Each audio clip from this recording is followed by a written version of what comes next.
Well, welcome and good evening, everyone. I'm Bob Strasberg, and on behalf of all the members of the Christian Business Board, it's a real pleasure to welcome you to tonight's virtual leadership event. This is the fourth in the series of events that we've been running as the CBB is trying to live out its mission of being able to affect the business community in Western New York and really across the nation, around the world. We're grateful that you're able to be with us tonight. And if you're going to listen to the recording afterwards, we're grateful that you'll have a chance to watch the great presentation that we have tonight from Dr. Lenita Davis on selling through the waves of uncertainty. We're really blessed to be able to share her expertise tonight. And we just hope that you'll hang on and ask some questions at the end. We're going to have a short question and answer period at the end. If you want to ask a question, please enter it into the chat and we will present it to Lenita, and hopefully she'll have some great answers for us. I'm sure she will.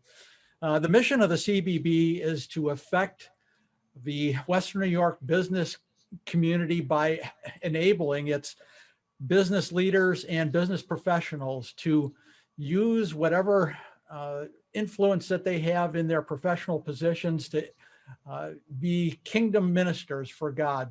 We see our businesses and our roles in organizations as opportunities to represent God wherever we are. And all of our resources, all of our businesses, all of our capacity belongs to Him. And we need to be able to honor Him by using it wisely and by being able to represent our faith to people as we just go out into the world and provide whatever services, do whatever work we need to do as we interact with our customers, our clients, our suppliers, our employees. We want to make sure that we're behaving out of biblical principles and using scriptural wisdom to do the decision-making that we need to on a moment-by-moment basis. So we're just grateful that you're here, and I just want to now turn it over to my colleague and friend, Linda Penn, for a brief prayer, and she will also introduce Lenita Davis. Welcome, everyone. My name is Linda Penn, and I have a nonprofit and a radio program on 4 stations. And Lenita Davis and I came to know each other through Pinnacle Forum. We're in a community group together. And I just wanted you to get to know her by having her on a Facebook Live with Christian Business Board. She is Dr. Lenita Davis. She's the director of the Center of Sales and Sales Management at the University of Wisconsin. She's also been the executive director at the University of Arkansas in professional sales program. She has done so many things and written so many articles and been so impactful of even starting a system that's being used in universities, over 30 universities and colleges. She also has been used in writing articles, and she also has been in the workplace sales environment in Cincinnati, Procter & Gamble. She's come up through the ranks. So she's not only knowledgeable in her education, she is knowledgeable because she has been in the workforce. I'm really excited that you are getting to hear her tonight. So I would like to just open this time with prayer. Father, thank you. Thank you for the privilege of getting to know people, be in community, and to encourage and inspire men and women that are in business, especially during this time that we've been through. Use this tonight to inspire, encourage, instruct, give bite-sized empowerment to be able to move forward for your honor and your glory. We pray these things in Jesus' name. Welcome, Dr. Lenita Davis. I never hit that unmute button quick enough. Thank you so much for the introduction. Something Linda doesn't know, and I don't advertise too much, but I really admire this group. I've been in business myself. I've run a dry cleaners. I used to own a couple of dry cleaners back in Ohio. And I've also been a landlord and had multifamily dwellings. So real familiar with the challenges of owning and operating a business. I really admire business owners because you never take a break. You're always on. So thank you so much for having me this evening. And I will start. Let me see. Let's see if technology is going to work for me. There it is. All right. So here's my topic, selling through the waves of uncertainty. I mean, do I need to explain more? I'm sure you've all been through some things with the last year, with everything that's going on. And we're not here today to bemoan about, the challenges that were presented, rather than let's look for opportunities on how we can use this as a leverage to take our businesses to the very next level. Okay, and so that's what I'm here to talk to you about today. And as a way of getting started, I'm just curious. One of the things I challenge my audiences are think through what are some of the things you're able to do or you've started to do because of the pandemic and COVID and the recent challenges. We're doing one right here now, and that's meeting through Zoom. I think if it hadn't been for COVID, the opportunity to connect with you probably wouldn't even occur to most of us, right? And so here today, I'm going to talk about how we can continue to leverage that. So I'm going to switch the slide before we all get seasick. Wait a minute. Let's see. Okay. Oh. No. Oh, there we go. Sorry about that. And I'm going to start about some success stories that I've found in business who have gone to the next level with COVID. Here in this picture, you see two sisters. They grew up in Germany. They moved to the US. They're US citizens, and they spent some time overseas, and they had a mission of a laundromat. Can you imagine? They wanted to open a laundromat as a way of changing the laundry industry. And they wanted to be so impactful that they'd inspire people in the laundry industry become more caring, customer focused, and environmentally educate the entire industry. So they opened up this really nice laundry in Brooklyn, New York, of all places. Well, soon after they opened, lockdown. And so they got very creative in terms of and how they responded. They had drop-off laundry, but in light of COVID, they actually set up appointment times and an entire system for doing drop-off laundry in a safe, sanitary way. The other thing is they set up online appointments for their regular customers that came in, and as a part of community, gave preferences to first responders and that kind of thing as they set appointments. And then they also established what's called the Laundry of Love. And as a part of the community, they got their customers to kind of contribute and think about others who could maybe had trouble or struggling, and to give some money to do the laundry of some of their fellow community members, right?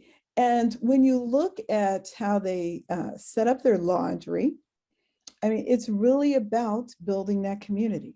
So one of the things is they have some days where they serve salad, right? At the laundromat of all places, right? I've been to some laundries, and most of them I wouldn't be caught dead. I mean, I wouldn't eat in there, but apparently this laundry is very high end. If you look to your right, you'll see, the setup of their laundromat. They even serve tea, and they have a little terrace where people can sit while they do their laundry. They have a little quiet area where you can do Wi-Fi while you do your laundry. It's really become the hangout spot in Brooklyn during even with COVID. They've been featured in Vogue magazine. They've been featured by Google, and all of this growth has been occurring during COVID. So there you go. Here's another example of someone else who's done well. You wouldn't expect it, but it's sprinkled with pink. And so, I mean, I have to go back to yesteryear, but this business specialized in bachelorette parties, right? That's why I said I'm going to go back to yesteryear, because I've been married a few decades. So I didn't know people still have bachelorette parties, but anyway, but that was their thing. They did party paraphernalia, personalized monogram, that kind of thing. Well, you can imagine what happened when the pandemic happened, right? Weddings stopped, bachelorette parties stopped. And they use this time, I mean, their mission is to create an OMG moment So you can tell they appeal to a younger audience, right? When you're buying a gift or planning an event. And so it's very targeted to individuals and consumers and parties. Well, all that went away with COVID. So they did a shift. First of all, they took that time to kind of reset, take a pause, and they were able to streamline their operations and figure out how to increase efficiencies. They switched their business model from individuals to now expanding it to include business clients and corporate gifting, right? And so that was another thing. And then they created experiences for their customers. So they started this virtual road trip on Instagram for their clients, right? As a way of keeping that connection, keeping that fun atmosphere that's entitled with their vision. So they got really creative. They were able to bring back all their employees, and they're doing well. They did, when I read, they were expecting to double their business in 2020. Now that didn't happen, right? I didn't start with once upon a time, but they were able to keep the same level of profits they had the year previous. And so you can imagine if they did that during COVID, what's 2021, 22 going to look like for them? It's going to be fabulous. So that's another area, another story that I have about people who have done well. So I thought, what can we learn from this? What can we learn? What are the common characteristics that we see among these two different businesses, Sprinkled in Pink and the laundromat? I'll just say the laundromat, okay? Some of the common themes. One, they're very customer focused, right? They identified and met a customer need.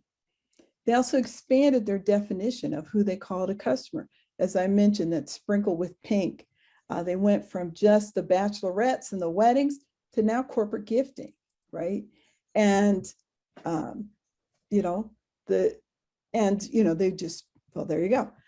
So they expanded their definition of customer. They also, both of them that I've just mentioned, were very community focused in that they wanted to create a sense of community around their business and their mission, right? And they also wanted to do good in the community, right? And they did that through service, right? The laundry of love, right? And they also did that through communication. And what I'll talk about later is experience, right? The Instagram with the customers. Like, we can't travel for real, so we're going to do an Instagram trip with our customers. So they're very community focused. And then they're creative. They focused on their mission, and they look for different ways to accomplish that mission. Right? So what are ways we can impact the laundry industry? What are different ways we can impact the community? What are ways we can create an awesome, I'll just say an OMG moment or awesome moment for people when they're doing gifts or planning things with their team? And so, I have here 1 Peter 4:10. Each of you should use whatever gift you have received to serve others as faithful stewards of God's grace in its various forms. We serve a very creative God, and he's given us, if you think about the gifts of the talents, he's given us all a lot of different talents. And so we need to focus on what are ways we can serve and be faithful stewards of God. And so in each one of these examples, it was about serving, right? And being true to their mission. And how can we serve more people and that kind of thing. And it's with that framework, you start to generate those ideas and creativity.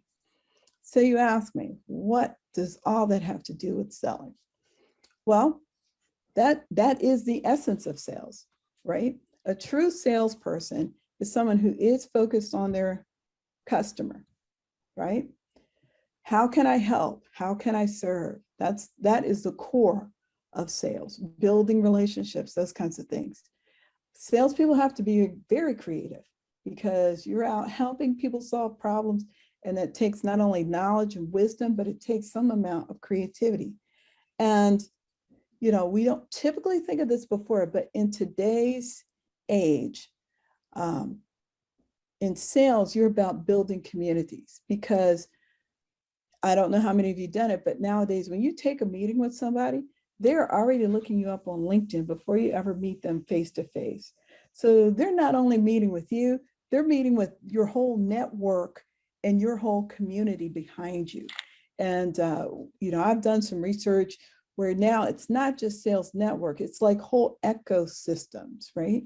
So because people look at your whole network that you have, and they're trying to consider whether or not they want you in your network, right? How many of us have met someone, seen their Facebook, they want to be our friend, and you've seen some unsavory stuff that you definitely don't want coming across your post. So you decide not to friend them on Facebook. Am I alone with that? No, Linda's like, no, you're not alone. Yes, I am alone, Linda. I'm just kidding.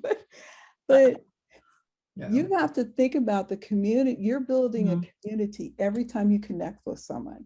Every time you sell, you're building a community. So I'm going to talk a little bit more about this, but this is all of what sales is now comprised of. And so I always remind my students, and I've even talked to some business owners where they go, I don't like to sell. And I go, what's wrong with that? You're trying to trick people and manipulate people to buy something they may not need, they don't want. And I go, sales is not a dirty word. Sales is about helping and serving. If you really think about it. I mean, I love to quote Zig Ziglar, who often says that you don't get what you want in life till you help other people get what they want and need in life. And so the focus in sales is helping others to get what they need or help others fulfill the mission and purpose that God has on their life. And so I always say selling is about creatively helping others and fulfilling God's purpose here on earth, because that's why God put us here, to love our neighbor, right? And to care for others. And so I always compare, I use my sailboat theme. If you think about our three things I just talked about, customer knowledge, knowing our customer, we can't move without it, right? So I put the rigging, the lines, the mainsail, all that, the top part of the boat as our customer knowledge. Our community holds, I put keel and then, okay, well, I'll reframe that later, but community keel keeps the customer and everyone who's invested in your business, that holds them in the sailboat. And then last, I should have put rudder, but that's the creativity driven by the Holy Spirit that provides us direction and the way that we're going to go. Okay. And so let me speak a little bit more about that. So let's talk about who is our customer. Okay. A lot of times, and I call this any entity that is needed to make your business run. And I would have said person, but the first thing on the list is the Holy Trinity, right? Father, Son, Holy Spirit, all three. That's our number one customer. I don't think anybody on here is going to disagree with that, right? Next, we got to think about our employees, right? Our employees are a customer as well, because without employees, we're learning today, you can't make the business go, right? And so we need to start tapping into, view them as a customer. People or organizations that purchase from you, that's the one we tend to focus on the most. Our suppliers are also customers, even though we buy from them. If we don't have suppliers and those people pouring into our business, we're out. I mean, we can't function. So we need to think about this duality here. And then local and national authority. We've got, we've learned you got to obey the law, and there's some regulations, there's some things that we have to do. We have to understand, and the better we understand it and can respond to it, the more profitable, the better our business will grow, the more people are going to invest and support in our business. So I say serve wholeheartedly as if you were serving the Lord, not people, because you know that the Lord will reward each one for whatever good they do, whether they're a slave or free. So we have to operate as if we are serving God, whether that be employees, customers, anyone in there. I mean, of course, we've got the Trinity up at the top, but we've got, just like we do the Trinity, we've got to serve all the other people who are our customers. And so part of that, I mean, just like we seek to try to understand what God wants, we also have to seek and try to understand what our other customers want and how that fits into the mission and the purpose that we have for our business. Okay. So I'm going really fast. And so how do I hear the voice of the customer? Well, to answer before listening, that is a folly and a shame. I always say your number one sales skill is listening. I make my students repeat that almost every week. What's the number one sales skill? Listening. Listening, not talking, listening. And part of listening is understanding what the need is, right? And that's asking questions, really understanding what is going on. And so I have some standard questions that I always ask people, because if you ask people, if I were to ask anybody here, what do you need? I'm going to get silence, right? I don't know. All right. So it's the same thing happens when you ask people. My favorite thing to do is when you go out with a group for lunch, right? Where are we going to go for lunch? You know how these conversations go. Hardly anyone ever really knows where they want to go. Oh, we could do Chinese, we could do this, that, and the other. It's the same thing with asking people directly what they need. So you have to play detective as a sales in sales, and where you want to understand what your customer needs. And you go, what is working well? So just ask them, what's working well? What's not working well? What happens if you had more of what is working well? And what happens if you fix what is not working well? Or what happens if you don't fix it? What are the consequences? Okay. Now, I always like to ask someone, what if you don't fix it? Because a lot of people, it's that pain, facing that pain causes change, right? If you keep going on this path, let's think about what's going to transpire. Now, some people are motivated, but you have to understand who you're talking to. Some people, pain. Some people, it's the promise of reward, right? So avoiding pain, promise of reward. These are the kind of things, you have to think about when you're trying to identify people's needs, okay? All right. So needs ID is the first step. Then once you understand what their needs are, then what do you think is next? How am I going to meet that need, right? What is the value that I bring to my customers, okay? And so, before you start any kind of interaction, and I'm sure all of you have already done this, is defining the value that you bring to your customers. I think COVID has really caused us to re-examine what is our value? How can we add more value to what it is that we're bringing? And value isn't totally encompassing your product or adding more features to your product, but it's also the kind of experience you provide for your customers when they interact with you. There was one study done on B2B sales, and it was when they surveyed these purchasing people, they loved, it was for a customer relationship management software program. They loved the program. But when asked if they would repurchase, they said, no way. And they're like, why? What's wrong? And they were like, it was the bureaucracy. It was within their own organization. It was the whole experience was a lot of work, right? And so the experience of buying it was going to keep them from buying it again, right?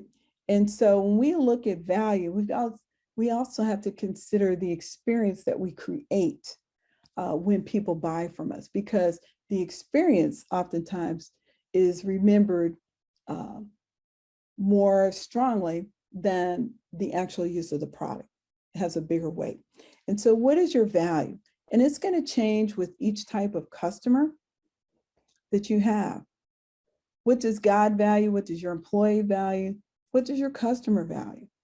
I mean, really think that it's going to change, right? As you go through each type of these customers. And it will also change by who's listening, right? So it also changes by circumstances and context. If we think about what we valued, I don't know, before the pandemic, it's a whole lot different than what it would be now. And so we may have to re-examine what our customers value given all these life changes. I know things that I thought were very important before, not so much now. I'll say I'll never go to all you can eat buffet again, right? But that used to be very important to me, but I don't think I'm going back, right? And so we've also, when we define the value, we also have to measure the value. And so value is measured by the recipient. So, you know, your God or your employees or your customers are the ones that measuring the value. Value is also relative to options, other options, especially for, probably not for God, but probably for the employees and the customers.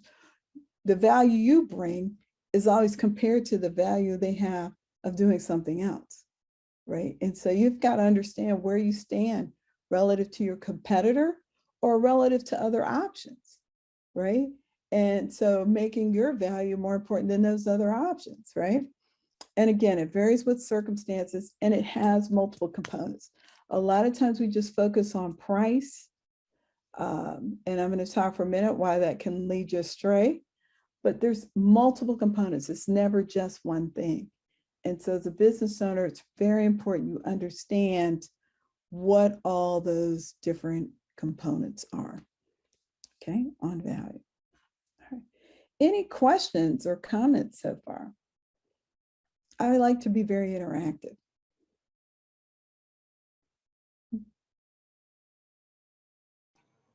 Nothing?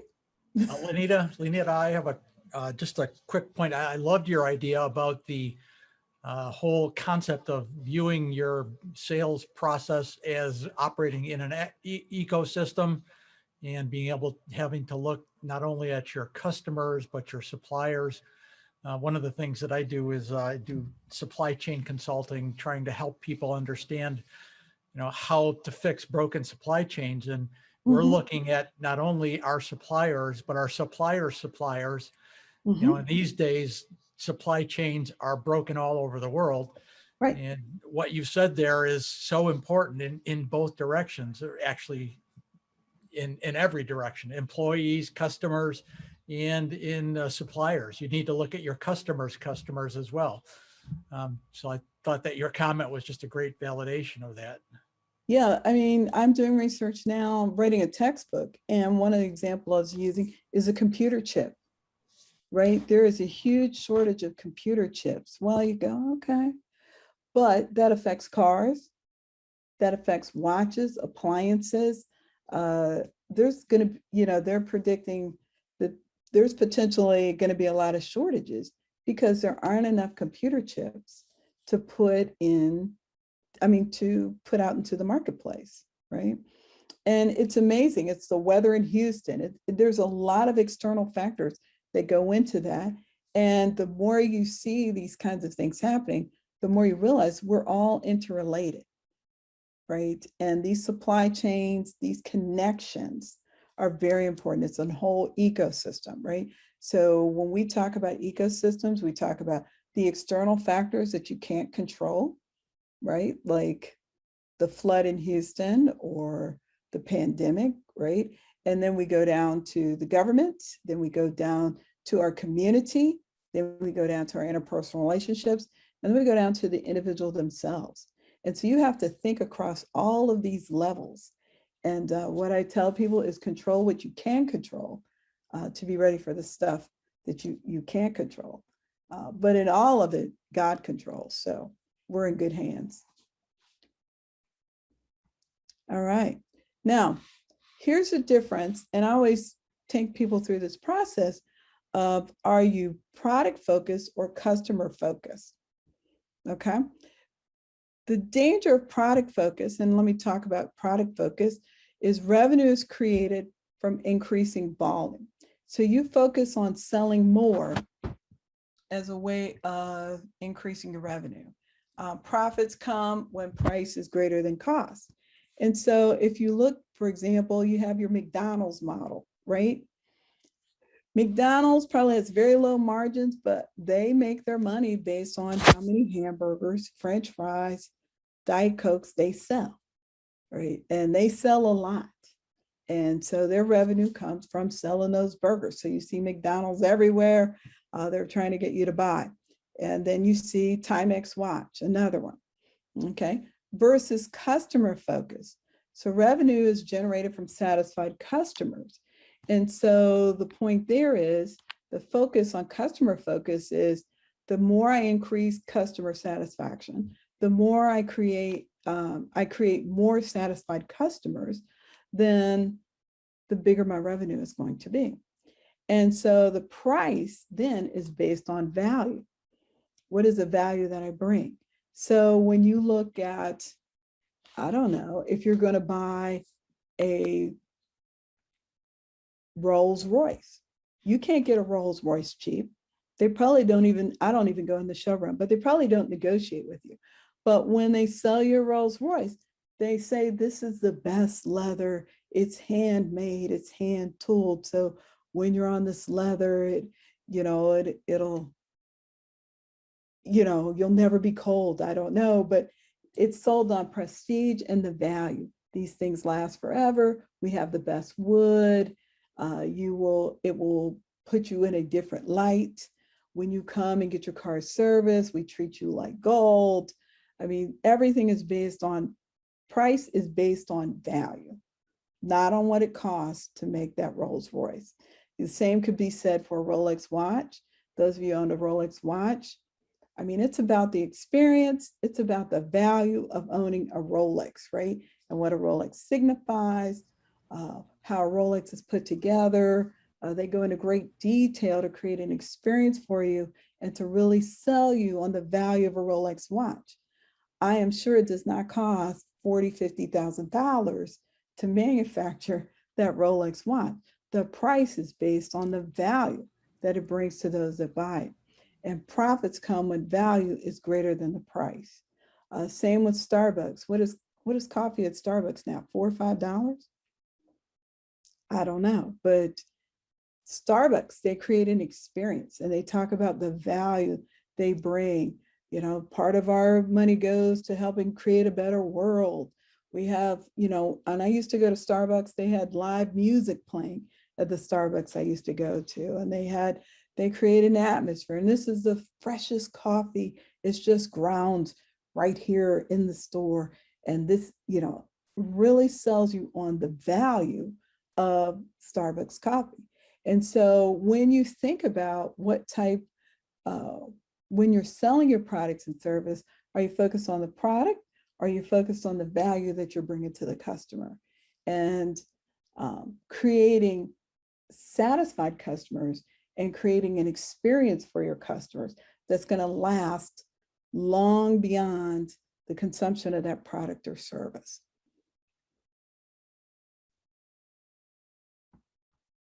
Okay, so the next part, we talked about knowing our customer.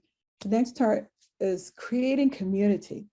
And we've all been on the digital space, trying to create digital communities. I'm trying to get likes. I don't know how many of you have been caught up in getting your LinkedIn profile, how many connects you can get on your LinkedIn profile. We get all caught up. But how do we create a real community, especially when you're in business? And so community is about shared experiences, attitudes, and values, right? And our nation, we can become very divided in our country, let's say, but there's still some shared experience, attitudes, and values. If we look for where we connect or where we're the same versus, so much of our attention recently has been on our differences, mask wear, non-mask wear, I don't know what else, all the different things. But look, for example, we all like a good meal. Who doesn't like a good meal, right? who hasn't had a good meal. I mean, there's all kinds of shared experience, attitudes, and values that we can share. And so what you want to do in your community is focus on that, especially attitudes and values that'll include more people, okay? And then create a customer journey. So what are the points of interaction? So when someone finds out about your business, where do they find out about it? Is it word of mouth? So what's that word of mouth going to be like? Is it on the web? So what's the experience like finding you on the web? Is it easy? Is it hard? When they go to your website, how many clicks do they have to go through to find information? What is that interaction like? When they call you on the phone, what is that like? Email, you've got to think about all these points of interaction that a customer has with you and what will be the experience like for them, right? And so in sales and any kind of marketing of your business or service, considering those points of interaction are critical. And what is the experience like? And what is the path? So if I want to purchase your product or service, what is the path to do that, right? And is it clearly communicated, or do I have to click 10 buttons? Do I have to talk to 5 people? I'm in the process now, and I'm about to give up, but I'm trying to buy a software package for my university. So I go to the website, I ask for a demo. They set up the time for the demo. It ends up being a qualifying meeting.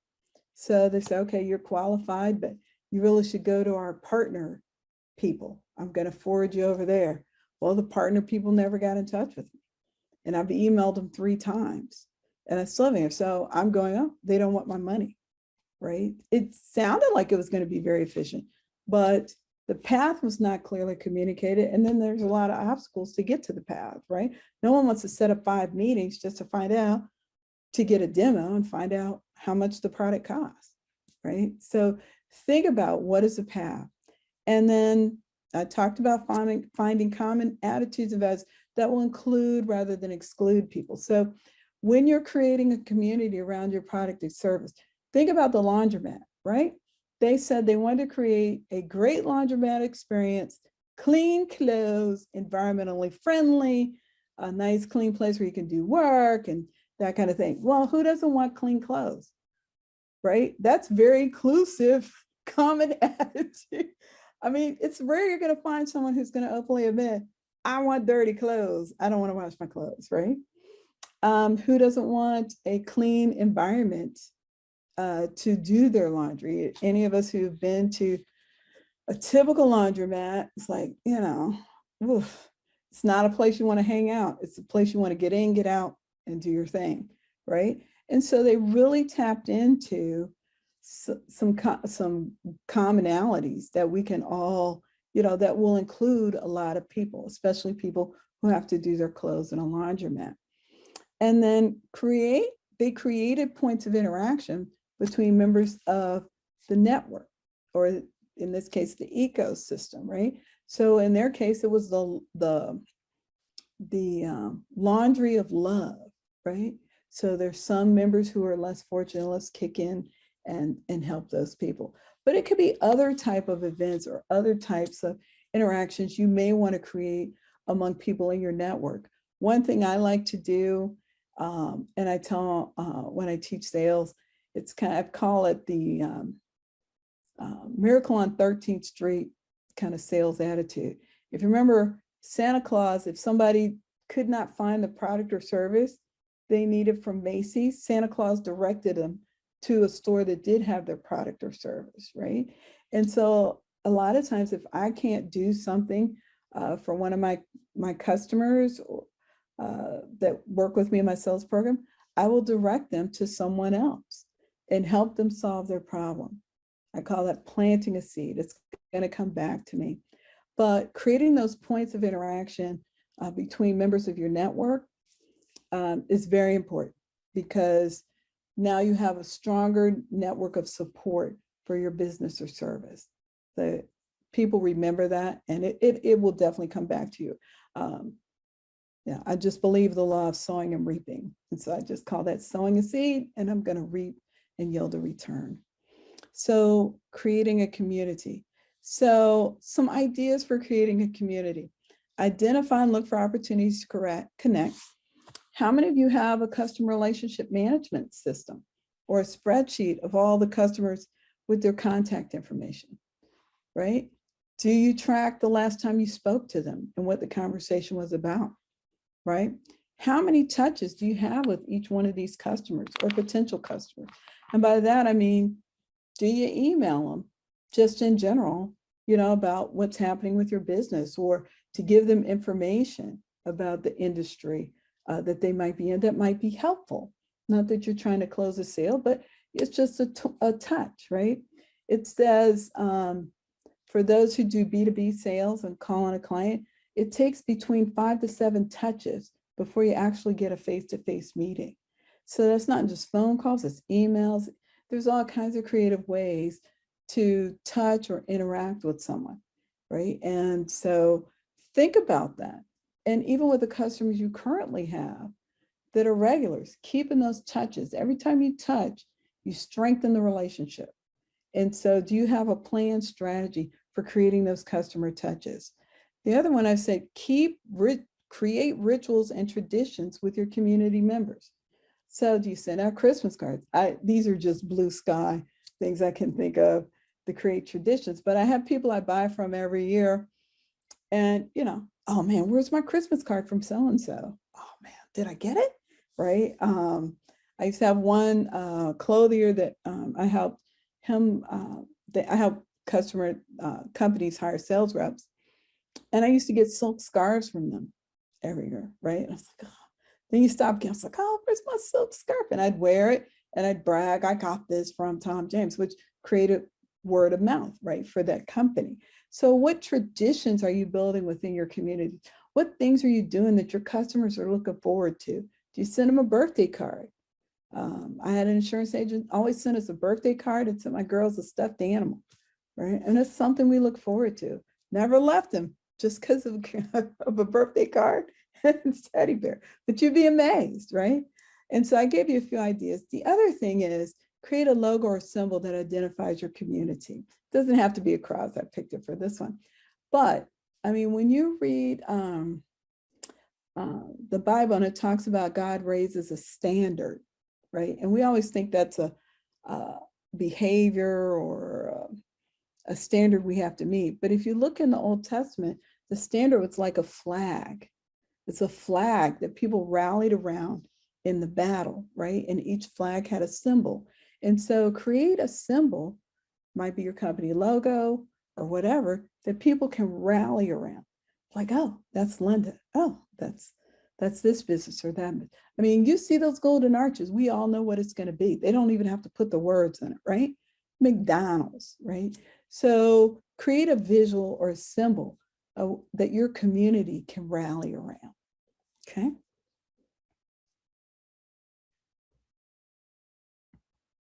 All right, creativity.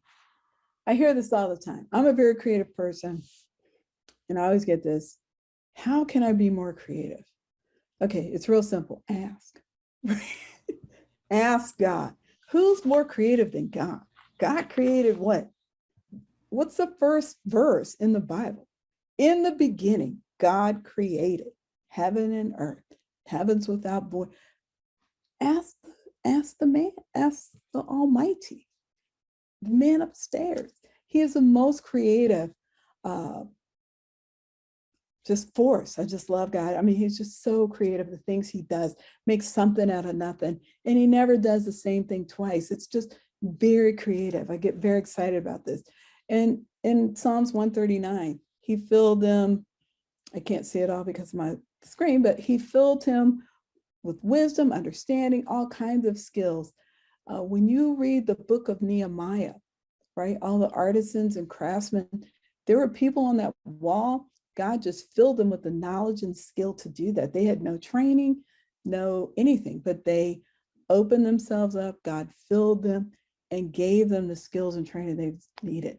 On a personal level, my pastor, I don't know what possessed him, asked me to come up with an a cappella group. I don't know why he asked me to do that, but for some reason, I connected with one person, connected with another person, boom, an a cappella group was formed. I have no musical training.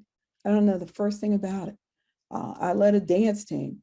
I am the worst dancer in the world, but God gave me some ideas. He sent me some videos. He did some other things, and it happened. And for a number of years. So the first step in being more creative is just ask, and it will come. The X is stop the voice, and I started to put of the accuser, but we always mix that up with the devil. But a lot of times it's you. Stop your inner critic. Just put the ideas, write them down, put them out there without criticism, without considering the boundaries. Just put them out there. Just put them out there. Be amazed at how many ideas or concepts are killed just by you. And so stop the voice of the inner critic. The other is something we need to do more of. Open yourself up to different people and new experiences.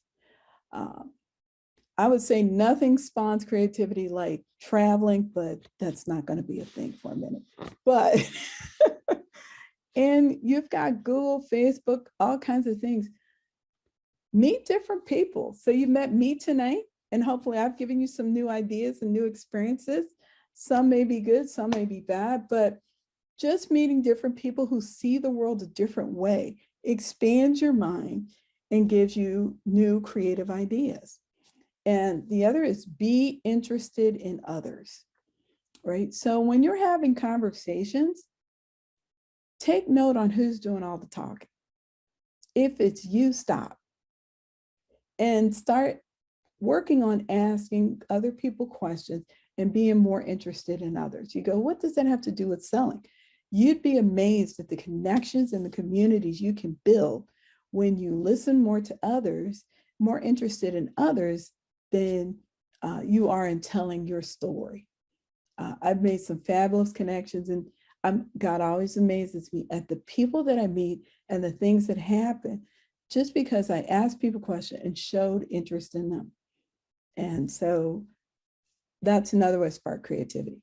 The other point is identify boundaries versus ruts. A lot of things that can't be done. It's not a real boundary. It's just that's the way you've always done it. And it's become a rut. It is not a wall. It is not a boundary. It's just a rut. So being able to tell the difference between what's tradition, what we've always done, and what's truly a limit or a boundary is two different things. And it's two different ways to pray, right? One, the rut has to deal with you, right? The boundary, that might have to be divine intervention. I don't know. Depends on what it is. But identifying those two things is very important because, there's nothing too hard for God, right? God's not limited by boundaries, right?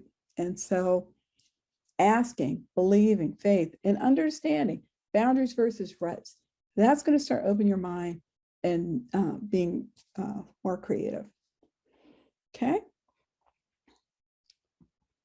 Now, back to sales. Hopefully, let's see if I can connect all these thoughts together. There's a lot of stuff in here. But sales is about helping and connecting. We talked about that. We talked about being more customer focused, identifying need, how you will meet the need, understand the value you have to offer people. We talked about creating community. How we create community is either tapping into or developing common experiences and values, creating common experiences to strengthen that community and expand it, and paying attention to points of connection. We either got to establish them or understand the points of connection we have now, where they're helping, where they might be hindering people from connecting with us. We talked about creating traditions, giving people things to look forward to. And then last, we talked about creativity, methods to solve problems, right? Creativity gives you ways of solving problems. And we said, we ask God, see the world without boundaries, right? And understand what's a boundary versus a rut, right? And then silence the critic. So that is kind of the key underpinning of sales. And that's what I have. So questions?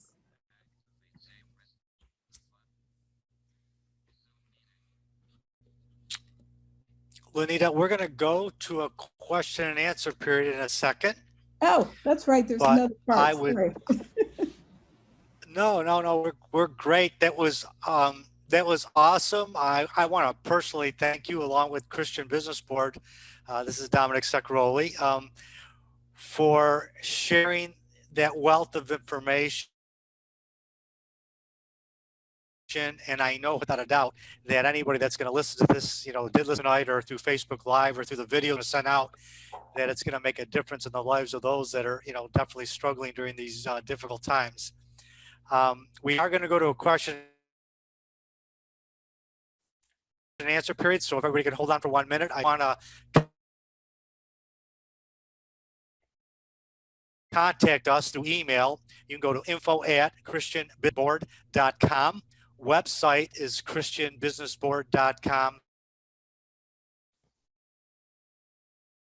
And also through Facebook, we have resources available, and we're creating more. We're also looking for your feedback, because as we're moving toward our next speaker, we're always looking to see exactly some of the needs of the people in the community.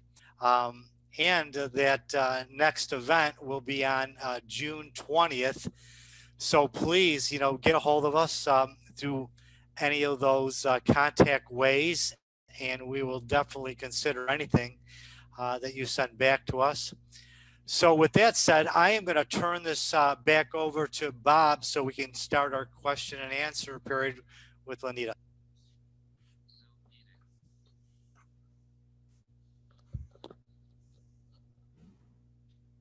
If anyone has any questions, please throw them up in the chat. Lenita, as you were talking, I started to think about different things and I didn't write any of them down. I will continue to think of them and email you. But one of the things that was so interesting to me was you were talking about the idea of creating a symbol, a standard that represents your community. And usually we think about, for our businesses, creating a logo that represents us. That's sort of our public face to the world. I found that idea of a standard for the community that we want to create to be so interesting. Can you think of any off the top of your head that we would recognize that are symbols of communities that people in sales have created, or organizations have created to help their sales? Wow. That was really good. Sorry, that was really good. I'm like, oh, you caught me. Can I think about that one? As someone who's created yeah, my mind just blanked right when you said that. I can't. Are you saying, Bob, that that's individuals, or all of us, you see branding all over the place and you see the symbol and you can tell the company right away? Are you talking about individual kind I'm of just talking about identity? a symbol that represents a community of people that are connected to an organization that's trying to sell something, whether it be goods or services. One of the examples that come to mind is not even a visual representation, but I follow a guy on the web by the name of Ben Settle. He's an email marketing expert, and he created this community called El Benbo's Lair, which describes the people that regularly read his stuff. This guy he's really off center in terms of the way that he writes, the way that he talks, the way that he treats his community, but people love him. Or you either love him or you hate him. But this whole thing of that title, El Benbo's Lair, is a description around the people who he regularly attracts to himself. Yes, you just made me think of it. Thank you for that, Bob. Whew, got me in, now I'm out. The Bayhive, Beyonce. They call themselves the Bayhive, and they have little bees as symbols, right? Rihanna. So the pop stars are doing it, right? And they're selling something, right? They're all selling something, they have names for their members and they have a little emblem and they call themselves the Beehive, the Bayhive, right? Short for Beyonce. I'm a member of a sorority. You don't think it, but they're selling me something. Trust me, it's not free to be in a sorority, right? But we have a logo, we have a what do you call it? A shield, with the Minerva on it and the shield. We have all of that. And when you see those symbols, that's another sorority sister, right? And you see that shield. I know she's a member of my sorority. Christians, we do it, right? We see that fish, the cross, that kind of thing. We know what's up. We can, hi, brother, hey, sister, whatever. So there's all kinds of, there's examples. And, I'm pushing that we should leverage that more. That's just a few off the top of my head, but yeah. I think we see that in individual community ministries, since it's going outside of the church too. It's a way of branding the community or the service, and we've kind of adapted from the products that we can all recognize, like Chevrolet or McDonald's or Starbucks or that. And we're seeing it more for individuals as they blog and they tell their stories. And it seems like it's really quite an effective way now of communicating that. And we certainly need to think about it with CBB, Christian Business Board. We do some roundtable things, and some of the things you mentioned tonight, where these people sat around and brainstormed or dreamed or didn't look at the problem, they looked at the opportunity, how to bridge out. So it's a focus of mindset too, isn't it, Lenita? Yeah, it is a focus of mindset. Apple is another one. I had to throw that one out. Apple, they make a lot, just that little Apple. But yes, it is a mindset. What's the opportunity? Which is why I led off of what are some of the things you're able to do that you wouldn't have even been done after the pandemic. I mean, because of the pandemic. Think of all the opportunities that have come.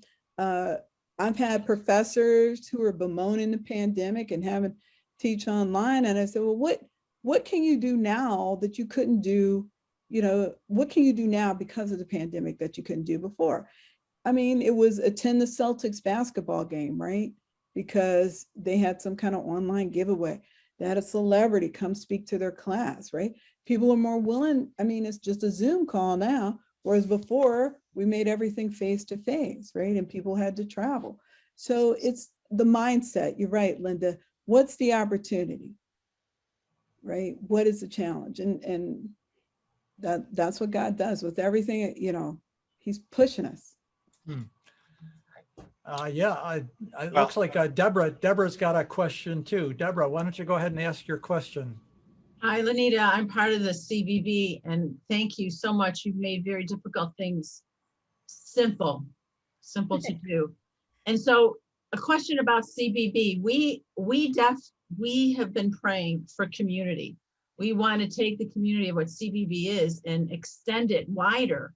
But actually, we're having a difficult time getting into. We want to be more inclusive, and we also want to be of service to the business community.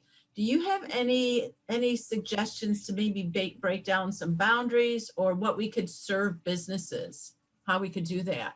Have you had focus groups with business owners to ask them what's going on? We've started to do that. Yes. Probably we have to do it a little bit more. That's a great, simple answer. We actually have talked about that as soon as it opens up more, even if we would have to do it on Zoom.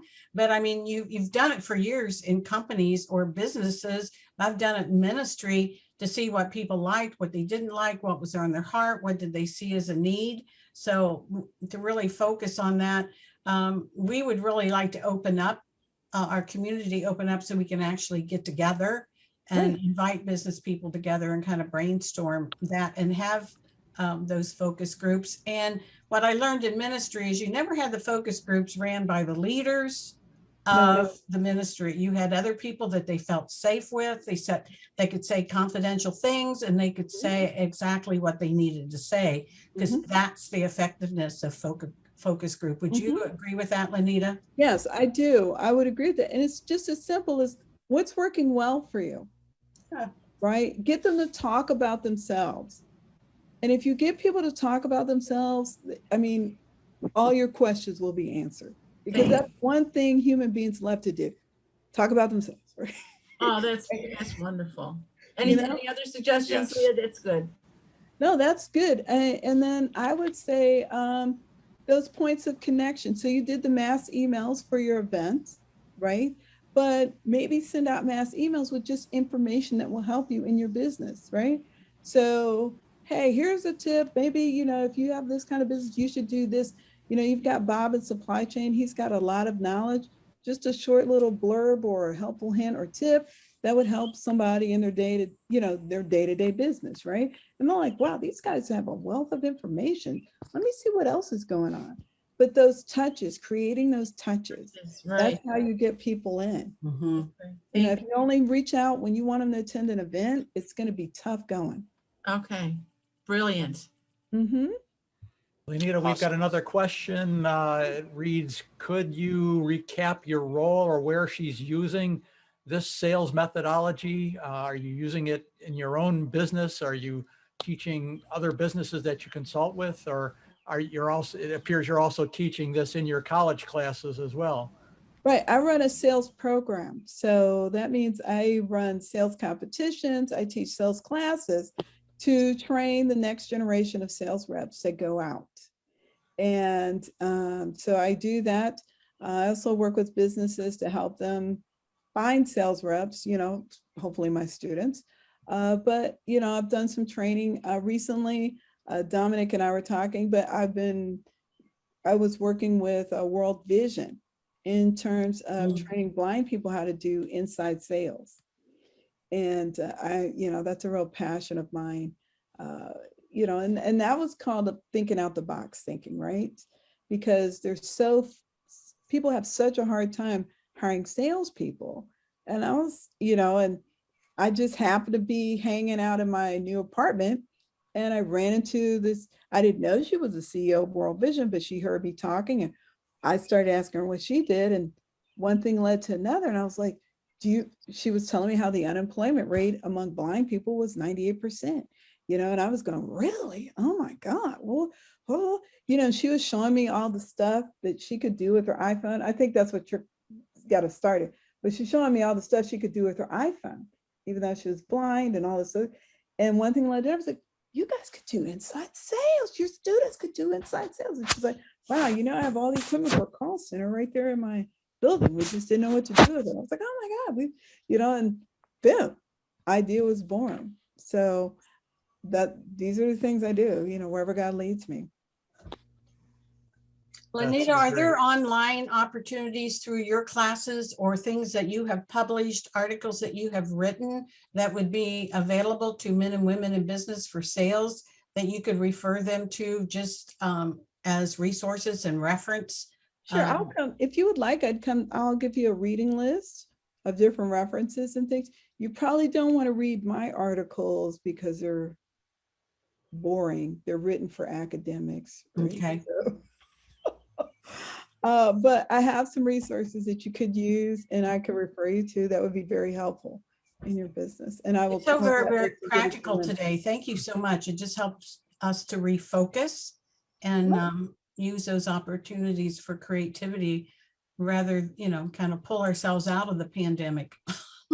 Right. I mean, this could be a real opportunity. Yeah. I mean, Bob, supply chain, man, this is a heyday for you because they're having to reconfigure all the supply chains. And I mean, I'm amazed at this whole supply chain with getting medicine out and now everybody's ordering online. I mean, I'll just take it out of that realm. Everybody's ordering online. And restaurants that are having to rethink how they deliver products and services, right? So logistics, supply chain, wow, it's got to be a good time. Challenging. There's no doubt about that. It's challenging in many ways, but the opportunities are exciting as well. And like you said a number of times to us, you need to be looking for the opportunities that this current time brings. I was just thinking about back to my days as a project manager in a Fortune 500 company. Mm-hmm. And the idea that, even when you're working for somebody else and you may not be responsible directly for sales, you're selling. You're selling yourself, you're selling ideas, and everything that you've talked about tonight allows you to do that. So Right. even if you're not in a direct sales role, if you're working for somebody else, if you're a manager somewhere, you're a project manager, what Lenita was talking about tonight will help you be better at your job and provide more value to whatever organization you're working for. Yeah, if you're an owner, you're selling because you're selling to the bank to give you more money. You're selling to your customers. Mm, I always say, if you're a single man trying to get a date, you're selling. If you're a married man, you're selling something, and your kids are the best salespeople. Kids are always selling you something. So we use sales and these kind of things all the time. I always say ministers are the best salespeople you'll ever meet. They are. They're amazing.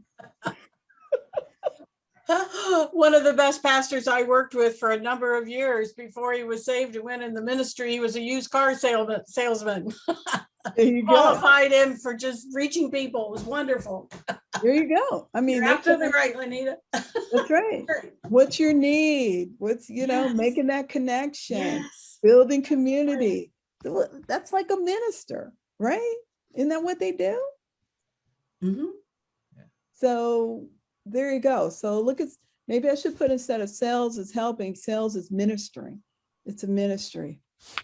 Well, and that Go. just fits in with our whole philosophy of using our capacity, our professional roles as a way of serving God by doing all the things that you're talking about, understanding people's needs as a way to open the door to conversations with them, and being able to draw them close by putting them in a community where they feel safe, where they feel wanted, where they feel valued, and where they can receive things that truly will help them. And that then opens that door for the magic question about, do you think you're going to go to heaven? Right. I mean, if you do it right, I've had people, I haven't even had to ask the question. People sell themselves. People will sell themselves. You're a Christian, aren't you? I didn't even say a word. Yeah. But they could, they could just tell, and they sell themselves, right? So a good salesperson, the close is the easiest part because it's a process. And like you said, making that connection to say, if it's like, I want to be a part of this community. What's the steps? And making the steps the experience, right? We a lot of times, especially when we're trying to witness, we focus on the closing the deal, getting to pray the prayer, but we don't spend the time of what is the experience like to get there, right? Because the experience to getting to the close is also is kind of foreshadowing what they're going to be like after the close, right? Mm-hmm. Relationship. Right? So something to think about, right? Oh, it absolutely is. Well, good. I've done my job. Okay, I don't see any other questions. So Lenita, thank you. Thank you for having me. It's been a lot of fun, and I hope you got something out of it. We goodbye. Thank you for sharing your notes and Yeah, your PowerPoint so we can go back and Yeah, thank you. digest it and apply it personally and in our lives with CBB or even our own individual businesses or ministries. Okay, well, you're welcome. Just one word of note. So Lenita, Yes, Dominic? Just going to say that our next event is going to be on June 21st. We don't have a speaker identified yet, but we look forward to seeing everyone in a month from now as well. yeah, I wanted to, Lenita, you talked about opportunity and, your Zig Ziglar said, obstacles, obstacles turn out to be, opportunities or blessings in disguise, right? Right. And the fact that we couldn't meet in person led us to a Zoom call, which led us to you, which we probably would have never had the pleasure of, having here locally.